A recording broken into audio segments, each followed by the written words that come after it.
Oh, teka lang muna. Break muna po tayo sa health content. Tanong ko sa inyo, nangyari na ba sa inyo itong senaryo na to? Kuya, bababa ka ba?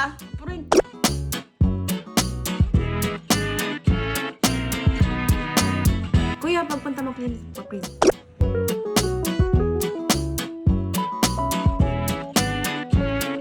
Kuya, pag-print.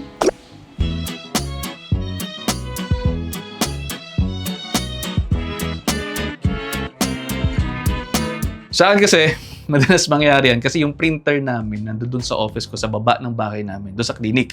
Kaya ako, naramdaman ko yung need na magdagdag ng printer dito sa taas ng bahay para hindi naman ako akyat baba at para yung mga kapatid ko, sila na yung mag-print ng mga pangangailangan nila sa mga buhay nila. So share ko sa inyo, nabili ko po sa Lazada itong Canon Pixma G3730 multifunction printer. So dito, may printer ka na, may scanner ka pa, may copier ka pa. So ito, compatible ito sa Mac OS, compatible dito sa Windows. With Wi-Fi connectivity din ito para pwedeng mag-print ang mga kapatid ko gamit ang mga phones nila, mga tablets nila, pati laptop nila. Kahit ako, pwede akong mag-print sa G3730 kahit nasa office ako as long as nakakonect ako doon sa printer. Syempre, common sense. Yung tangke nito, mega tank.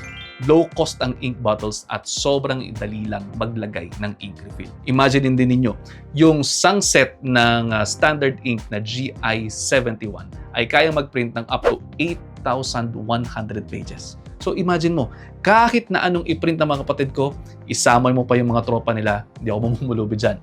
Tapos ang gusto ko pa rito, mayroong 2 years warranty ito ng Canon without print page count. So sa madaling salita, print all you can, basta within 2 years ka pa, may warranty ka pa.